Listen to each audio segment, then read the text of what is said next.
आपण पाठीमागच्या लेक्चरमध्ये बघितलंय काय chemical properties of alkyl halide and aryl halide. आज आपण बघणार आहोत केमिकल प्रॉपर्टीज मधलाच एक पार्ट, न्यूक्लियोफिलिक सबस्टिट्यूशन रिॲक्शन. आता न्यूक्लियोफिलिक सबस्टिट्यूशन रिॲक्शन मध्ये न्यूक्लियोफाइल किंवा इलेक्ट्रोफाइल आपल्याला 11वी मध्ये झालेलं आहे.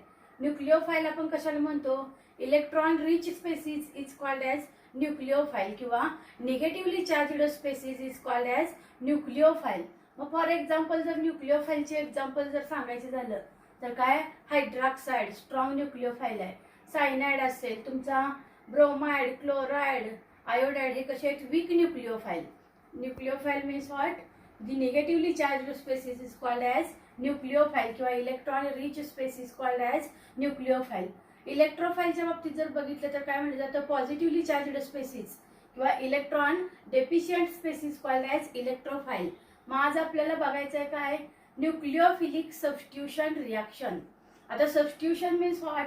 दी reaction in which, substitution reaction means what? The reaction in which atom or group of atom replaces another atom or group of atom. मग आज आपल्याला बघायचे आहेत अल्काइल हॅलाइडच्या न्यूक्लियोफिलिक सबस्टिट्यूशन रिॲक्शन किंवा त्याला म्हटलं जातं substitution nucleophilic reaction, that is SN reaction. मग आता या एसएन रिॲक्शन मध्ये काय, सबस्टिट्यूशन न्यूक्लियोफिलिक रिॲक्शन म्हटलं जातं. त्याच्यामध्ये एक न्यूक्लियोफाइल दुसऱ्या न्यूक्लियोफाइलला रिप्लेस करतोय. The strong nucleophile is replaced by weak nucleophile is called as substitution nucleophilic reaction. मग आता या सबस्टिट्यूशन न्यूक्लियोफिलिक रिॲक्शनचे पुन्हा दोन प्रकार पडतात. एक सबस्टिट्यूशन न्यूक्लियोफिलिक बायमोलेक्युलर रिॲक्शन, दुसरी सबस्टिट्यूशन न्यूक्लियोफिलिक युनिमोलेक्युलर रिॲक्शन. त्यालाच काय म्हटलं जातं? SN2 and SN1 reaction. मग आपल्याला त्याच्यामधलं फर्स्ट बघायचं आहे SN2 रिॲक्शन. SN2 रिॲक्शनचं मेकॅनिझम पण बघायचं. आता मेकॅनिझम म्हणजे काय? Step wise description of reactant converted into product. Mechanism म्हणजे काय बघायचं आता? स्टेप वाईज डिस्क्रिप्शन, कुणाचं? रिॲक्टंटचं प्रोडक्ट मध्ये कन्व्हर्जन होत असताना काय काय क्रिया घडतात किंवा स्टेप वाईज आपल्याला स्टडी करायचं, त्याला काय म्हटलं जातं? मेकॅनिझम. मग आता फॉर एक्झाम्पल आपण सुरुवातीला बघतोय SN2 रिॲक्शन, त्याला काय म्हटलं जातं? Substitution nucleophilic bimolecular reaction. आता बायमोलेक्युलर का म्हणायचं, सबस्टिट्यूशन न्यूक्लियोफिलिक का म्हणायचं, हे आपण एक्झाम्पल मार्फत बघणार आहोत. SN2 रिॲक्शन मेकॅनिझम बघणार आहोत आपण. त्याच्यामध्ये फॉर एक्झाम्पल घेतलं, when methyl bromide, when methyl bromide treated with strong base किंवा स्ट्रॉंग अल्कली म्हटलं जातं पोटॅशियम हायड्रॉक्साइड किंवा sodium hydroxide in presence of heat. दोघांपैकी कोणता एक चालतो? It gives methyl alcohol plus side product KBr मिळेल किंवा सोडियम ब्रोमाइड मिळेल. कोणताही मिळू शकतो, दोघांपैकी कोणताही एक बेस वापरतोय. मग आता in this reaction strong nucleophile कोण आहे? KOH. काय, ज्याच्याकडे जास्तीत जास्त इलेक्ट्रॉन देण्याची क्षमता असते, इलेक्ट्रॉन डोनर्स किंवा त्याला काय म्हटलं जातं? इलेक्ट्रॉन रिच स्पेसिस किंवा निगेटिव्हली चार्जड स्पेसिस. मी तुम्हाला सांगितलेलं आहे, इनऑर्गॅनिक रिएजंट कोणताही पाण्यामध्ये टाकला तर त्याचं डिसोसिएशन होतं. उदाहरणार्थ पोटॅशियम हायड्रॉक्साइड जर तुम्ही पाण्यामध्ये टाकला, K+OH- असं डिसोसिएशन झालं. मग आता या OH- कडची कॅपॅसिटी कशी आहे? Electron rich species. This electron rich species replaces electron weak species. मग आता ह्याच्यामध्ये जी काय OH- ग्रुप आहे, हा OH- ग्रुप काय करतोय? मिथाइल ब्रोमाइड मधल्या कार्बन सेंटरवरती अटॅक होतोय. आता मिथाइल ब्रोमाइड मधला कार्बन कसा आहे? Positively charged centre. ब्रोमिन कसा आहे? Negatively charged centre. पण आता OH- आणि Br- मध्ये जर कंपॅरिझन केलं तर hydroxide group is the strong nucleophile. This strong nucleophile replaces weak nucleophile. मग आता हा याच्यावरती अटॅक केल्यानंतर काय होणार? इथला ब्रोमिन निघून जाणार. कुणाबरोबर? पोटॅशियमच्या स्वरूपात. साइड प्रोडक्ट कोण बाजूला पडला? KBr किंवा सोडियम असेल तर सोडियम ब्रोमाइड. आणि मिळालेला प्रोडक्ट कोण आहे आपल्याला? Methyl alcohol. ही झाली रिॲक्शन आपली. आता SN2 रिॲक्शन का म्हणायचं ते आपण पुढे बघणार आहोत. काय SN2 रिॲक्शन का म्हणायचं?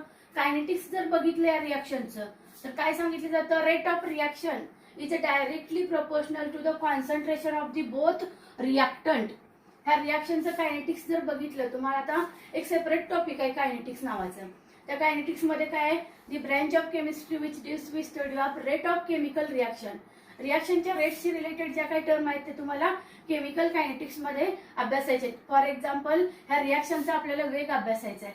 मग आता ह्या रिॲक्शनचा रेट कुणावरती डिपेंड असतोय किंवा कुणाला डायरेक्टली प्रोपोर्शनल असतोय. Rate of reaction is directly proportional to the concentration of the both reactant. मग आता बोथ रिॲक्टंट मध्ये कोण येतोय, एक मिथाइल ब्रोमाइड आणि दुसरा कोण येतोय, स्ट्रॉंग अल्कली. मग आता rate is equal to K concentration of methyl bromide concentration of nucleophile. K is the काय म्हटलं जातं, कॉन्स्टंट, प्रोपोर्शनॅलिटी कॉन्स्टंट.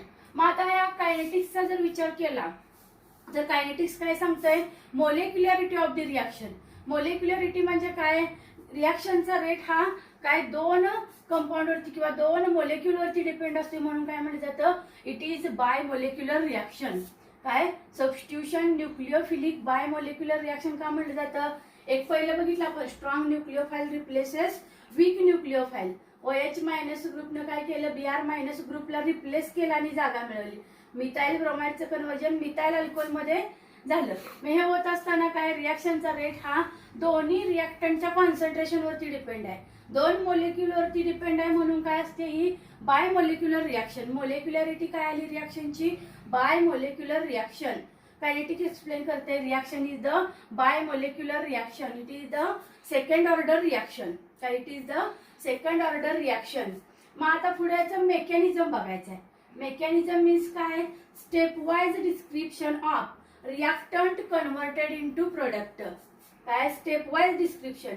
आता ही सहजासहजी घडणारी प्रोसेस आहे का, लगेच मिथाइल ब्रोमाइड KOH मध्ये मिक्स केला आणि मिथाइल अल्कोहोल मिळाला असं नाही होत. आपल्याला काय बघायचं पुढं, कार्बन सेंटर जे आहे कसं आहे, टेट्राहायड्रल कार्बन सेंटर. त्याला 4 आयटम किंवा 4 आयटमचे ग्रुप जोडलेले आहेत. 3 हायड्रोजन आणि एक ब्रोमिन आयटम जोडलेला आहे. मग आता हे जे जर स्ट्रक्चर बघितलं आपण, काय, एक कार्बन सेंटर मधला जो हायड्रोजन आहे डॉटेड लाईन दाखवले, दुसरा डार्क लाईन, एक अबू दी प्लेन असतो, एक बिलो दी प्लेन.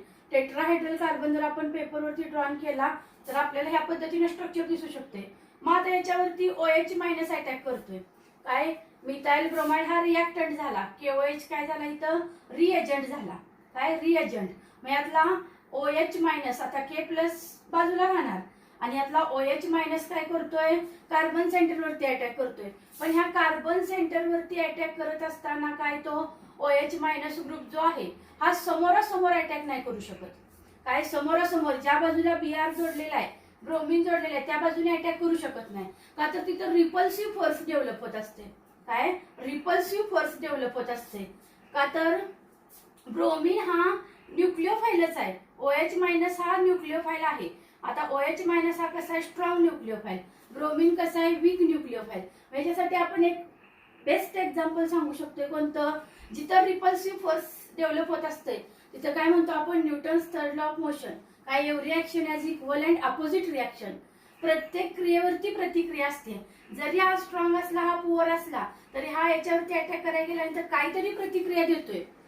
काहीतरी प्रतिक्रिया देणार आहे, त्यामुळे तो सहजासहजी समोर न जाऊ शकत नाही. मग फॉर एक्झाम्पल आपण काय म्हणायचं, एखाद्या घरामध्ये चोरी करायला चोर आलेले आहेत आणि त्या गेटवरती वॉचमन बसलेले आहेत, तर चोर समोरून जाऊ शकत नाही. तो काय करतोय, पाठीमागच्या बाजूच्या कंपाऊंड वॉलवरनं उडी मारून जाऊ शकतोय. मग पाठीमागच्या बाजूला कोण आहेत, लहान लहान मुलं खेळतायत. फॉर एक्झाम्पल आपण काय कन्सिडर केलं, हे तिन्ही हायड्रोजन आयटम कन्सिडर केले म्हणजे कोण, लहान मुलं. आणि समोर गेटवरती असणारा कोण, ब्रोमिन. मग आता ह्या ब्रोमिन बरोबर हायड्रॉक्साईड ग्रुप जर अटॅक करत असेल तर काय सहजासहजी अटॅक करू शकत नाही. तर हा काहीतरी प्रतिक्रिया देणार आहे, लाडवण्याचा प्रयत्न करणार आहे. म्हणून हा OH मायनस ग्रुप काय करतोय, बॅक साईडने अटॅक करतोय, म्हणजे घराच्या पाठीमागने अटॅक करतोय. पाठीमागच्या बाजूला कसं वीक फोर्स असणारे जे काय आयटम आहेत, उदाहरणार्थ हायड्रोजन कसा आहे, आता हायड्रॉक्साईड ग्रुप पेक्षा कसा असतोय, वीक असतोय. त्यामुळे तो बॅक साईडने अटॅक करतोय आणि बॅक साईडने अटॅक केल्यानंतर त्या कार्बनची व्हॅलन्सी किती झाली, 4चं 5 मध्ये रूपांतर झालं. सध्या जर बघितलं आपण 3 हायड्रोजन आणि 1 ब्रोमिन रिॲक्टंट मध्ये आहे. ज्यावेळेस OH मायनस ग्रुप बॅक साईडने अटॅक करतोय त्यावेळेस काय होत असते, कार्बनची व्हॅलन्सी 5 होत असते. त्यावेळेस इथली रिॲक्शनची एनर्जी वाढलेली आहे. ह्याचं रूपांतर कशामध्ये झालं, ट्रान्झिशन स्टेट म्हणतोय आपण याला. काय, ट्रान्झिशन स्टेट किंवा एक्साइटेड स्टेट. ह्या कार्बनची जी काय रिॲक्टिव्हिटी आहे ती काय झालेली आहे, एक्साइट झालेली आहे, वाढलेली आहे. 4 व्हॅलन्सीचं 5 व्हॅलन्सीज मध्ये रूपांतर झालेलं आहे.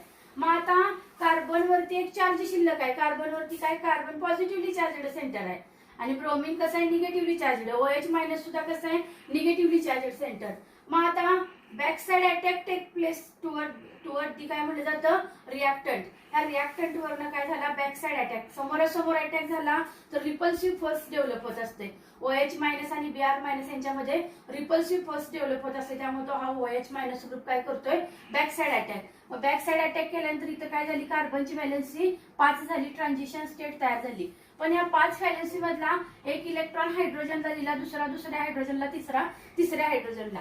कार्बन कडचा जो चौथा इलेक्ट्रॉन आहे त्यांच्यामध्ये आता काय तयार झालं, OH मायनस आणि Br मायनस काय करते, इलेक्ट्रॉन आपल्या बाजूला खेचायचा प्रयत्न करते. OH मायनस आणि Br मायनस मध्ये काय झालेला आहे, हा एक इलेक्ट्रॉनचा चार्ज पार्शियली डिस्ट्रीब्यूट झालेला आहे. हा कार्बनवरचा जो काही चार्ज आहे ह्याच्याकडे अर्धा आणि ह्याच्याकडे अर्धा डिस्ट्रीब्यूट झालेला आहे. पण या दोघांमध्ये काय चालू आहे, रस्सी खेच चालू आहे. दोघं एकमेकाकडे इलेक्ट्रॉन खेचायचा प्रयत्न करते. पण इलेक्ट्रॉन खेचत असताना OH मायनसचा जो काय आहे हा कसा आहे, स्ट्रॉंग बेस असल्यामुळे याची एनर्जी जास्त आहे. हा Br मायनसला रिप्लेस करतोय. Br मायनस पण तिथनं सोडून जात असतो. ही प्रक्रिया फास्ट घडत असते आणि आपल्याला फायनली कोण मिळाला, OH मायनस ग्रुप इथं अटॅच झालेला. मग फायनल आपल्याला स्टेबल प्रोडक्ट मिळाला कोण, मिथाइल अल्कोहोल. आणि हा Br मायनस KBrच्या स्वरूपात रिॲक्शन मधनं बाजूला पडलेला असतोय. मग हे झालं SN2 mechanism, substitution nucleophilic bimolecular reaction. पण आपण बघितले आता काय, समोरासमोर तर अटॅक होऊ शकत नाही, रिपल्सिव्ह फोर्स डेव्हलप होत असते. बॅक साइडने अटॅक केला, बॅक साइडने अटॅक केल्यानंतर सुद्धा काय झाला, त्याच्यावरचा कार्बनवरचा चार्ज पार्शियली डिस्ट्रीब्यूट झालेला आहे आणि पार्शियली डिस्ट्रीब्यूट झाल्यानंतर OH मायनस ग्रुप जोडला, Br लेफ्ट झाला. पण मोलेक्यूल काय झालेला आहे, कम्प्लिटली इन्व्हर्ट झालेला आहे. मोलेक्यूल कम्प्लिटली इन्व्हर्ट झालेला आहे. ह्या बाजूला जर बघितलं तिन्ही हायड्रोजन ह्या बाजूला आहेत आणि इकडे जर बघितलं तर तिन्ही हायड्रोजन विरुद्ध बाजूला गेलेले आहेत. हे कशामुळे शक्य असतंय, हा OH मायनस ग्रुप जो आहे तो कार्बन सेंटरवरती ज्यावेळेस अटॅक करतो त्यावेळेस पूर्णपणे मोलेक्यूल उलटा होत असतोय. का तर यांची रिॲक्टिव्हिटी कमी, या OH मायनस कसा असतोय, स्ट्रॉंग, त्यामुळे तो एकटा एका बाजूला आणि हे तिन्ही हायड्रोजन एका बाजूला, म्हणून मोलेक्यूल पूर्णपणे उलटा होत असतो. त्याला काय म्हटलं जातं आपण, इन्व्हर्जन ऑफ कॉन्फिगरेशन. मग देअर इज 100% काय असतंय, इन्व्हर्जन ऑफ कॉन्फिगरेशन. आता इन्व्हर्जन ऑफ कॉन्फिगरेशन लक्षात ठेवायसाठी आपण कशाचं एक्झाम्पल लक्षात ठेवू शकतोय, आता पावसाळ्याचं सीझन चाललंय, पावसाळ्यामध्ये आपण छत्री घेऊन चाललेलो आहे, पाऊस पडतोय. काय, पावसामध्ये आपण छत्री घेऊन चाललेलो आहे, पाऊस पडतोय. अचानक वारा आला, छत्रीचा दांडा आपल्या हातात आहे आणि छत्री पूर्ण उलटी झालेली आहे, पण दांडा आपल्या हातातच आहे. त्या पद्धतीनं मोलेक्युलचा जो काय OH ग्रुप आहे जोडलेला तो एकाच बाजूला आहे, राहिलेले उलटे 3 हायड्रोजन झालेले आहेत, म्हणून त्याला काय म्हटलं जातं, there is 100% inversion of configuration.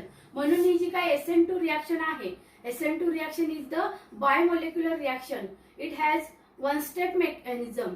It has one step mechanism. It forms one transition state. It is bimolecular reaction. It is second order reaction. It is one step reaction. It forms one transition state. आणि back side attack favorable reaction आहे. का तर there is a develops repulsive force between two nucleophile. In this reaction, strong nucleophile replaces weak nucleophile, म्हणून याला काय म्हटलं जातं, substitution nucleophilic bimolecular reaction. पुढे बघायचं आपल्याला SN1 रिॲक्शन मेकॅनिझम. आता SN1 म्हणजे काय, substitution nucleophilic unimolecular reaction. SN1 म्हणजे काय, सबस्टिट्यूशन न्यूक्लिओफिलिक युनिमोलेक्युलर रिॲक्शन. आता या SN1 रिॲक्शन मध्ये काय करायचं आपल्याला, example, tertiary butyl bromide treated with strong alkali potassium hydroxide, it gives tertiary butyl alcohol plus side product KBr बाजूला पडला. इथं पण इनऑर्गॅनिक रिएजंटचं काय होत असतं, डिसोसिएशन. हा OH मायनस ग्रुप काय करतोय, कार्बन सेंटरवरती अटॅक करतोय. इथं सुद्धा पार्शियल पॉझिटिव्ह आणि निगेटिव्ह चार्ज डेव्हलप होत असतोय. काय, पार्शियली पॉझिटिव्ह आणि पार्शियली निगेटिव्ह चार्ज. मग आता strong nucleophile replaces weak nucleophile forms tertiary butyl alcohol plus side product KBr. पुढे बघायचं आपल्याला मेकॅनिझम. मेकॅनिझम मध्ये काय बघतोय आपण, कायनेटिक्स. काय, कायनेटिक्स मध्ये काय बघणार आपण, rate of reaction depend upon किंवा rate of reaction is the directly proportional to the concentration of the reactant. पण ओनली वन रिॲक्टंट म्हणलेला इथं, काय, ओनली वन रिॲक्टंट. आता इथं रिॲक्टंट कोण आहे रिॲक्शन मध्ये, tertiary butyl bromide is the reactant. मग आता रिॲक्शनचा रेट SN1 मध्ये कुणावरती डिपेंड असतोय? Rate of reaction is the directly proportional to the concentration of the tertiary butyl bromide. It depend upon only one molecule, म्हणून याला काय म्हटलं जातं? It is unimolecular reaction.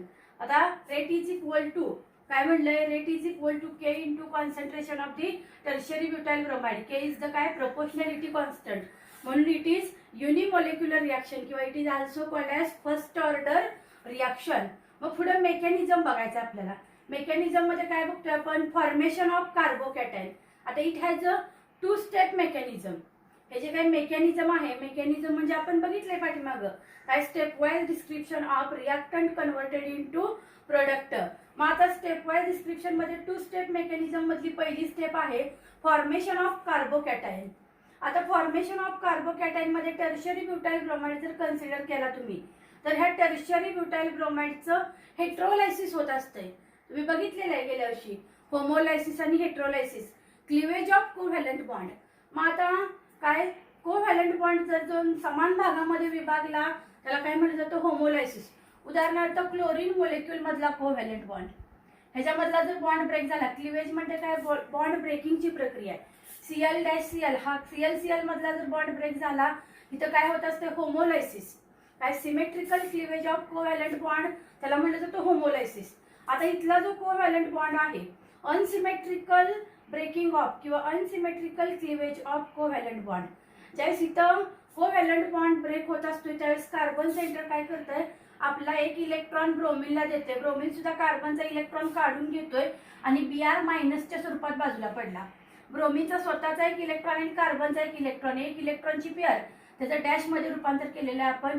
एक पेअर घेऊन बाजूला पडला म्हणून ब्रोमिनवरती काय आला? Charge Br-. कार्बननं आपला एक इलेक्ट्रॉन लॉस केला म्हणून कार्बनवरती काय आला? Charge positive. मग आता कार्बनला इतर 3 जोडलेले आहेत ग्रुप. कोणते? 3 मिथाइल ग्रुप. 1, 2 आणि 3 मिथाइल ग्रुप. ह्या 3 मिथाइल ग्रुप मध्ये ह्यांचं जे काय स्ट्रक्चर आहे ते कसं झालं? स्ट्रक्चर आपण बघितलेलं आहे. एक methyl group above the plane असतो, एक methyl group below the plane असतोय.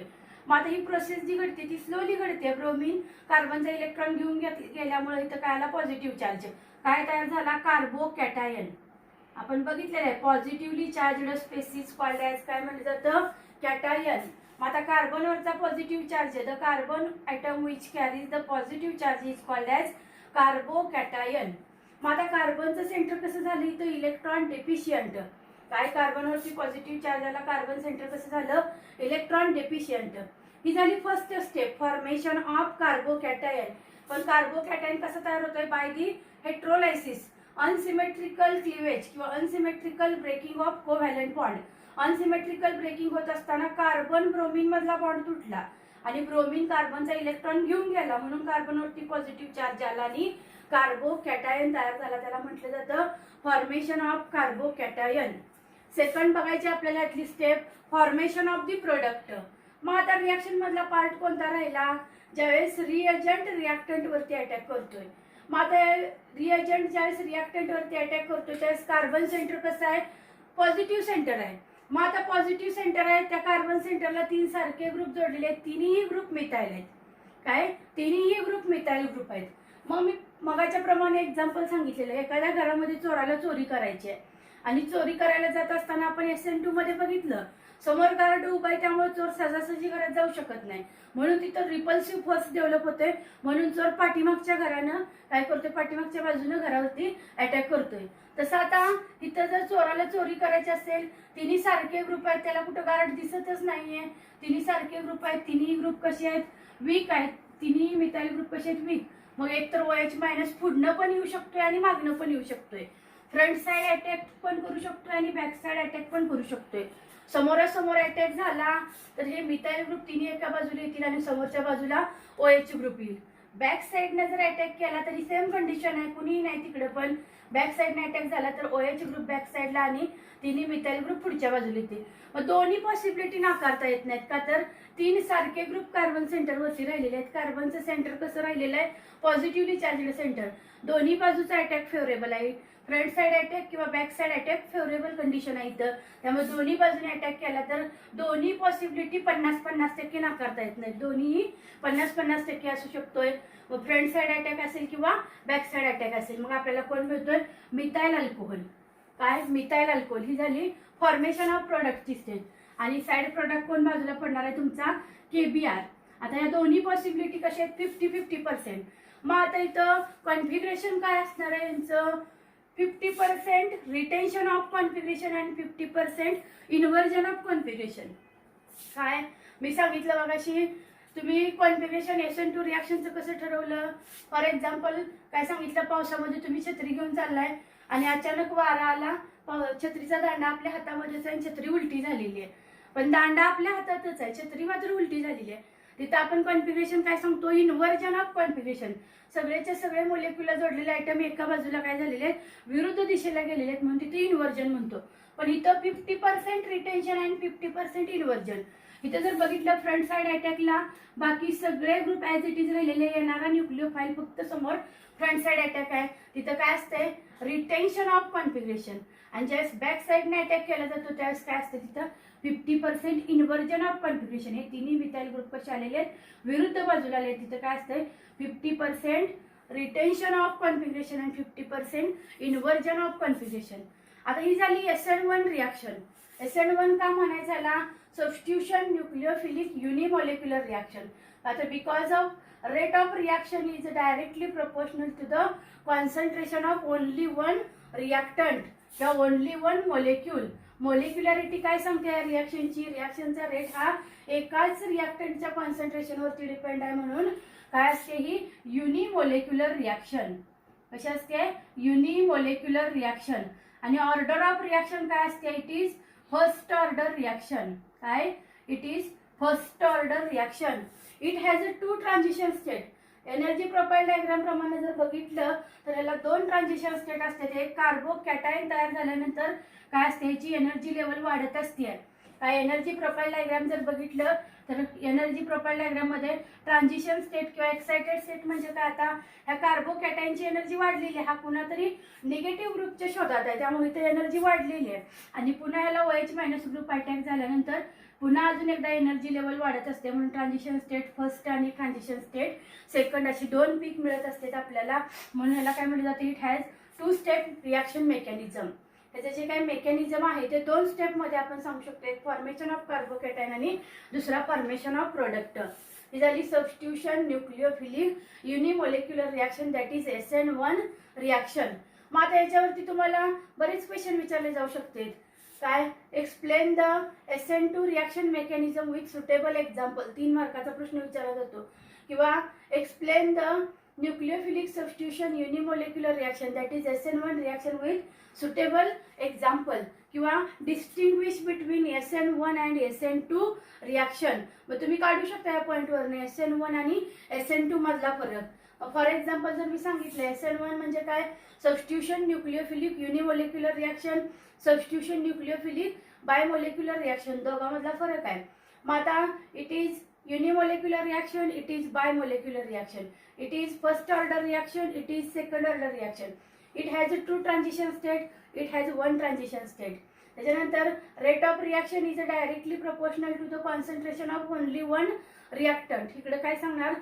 rate of reaction is directly proportional to the concentration of the 2 reactant. त्याच्यानंतर it forms 2 transition state, it forms 1 transition state. असे बरेच मुद्दे तुम्ही काढू शकताय. Back side attack favourable, back side और front side attack favourable. तुम्ही पुस्तकामध्ये बघून अजून बरेच मुद्दे काढू शकताय. असा प्रश्न विचारला जाऊ शकतो, distinguish between SN1 and SN2 reaction.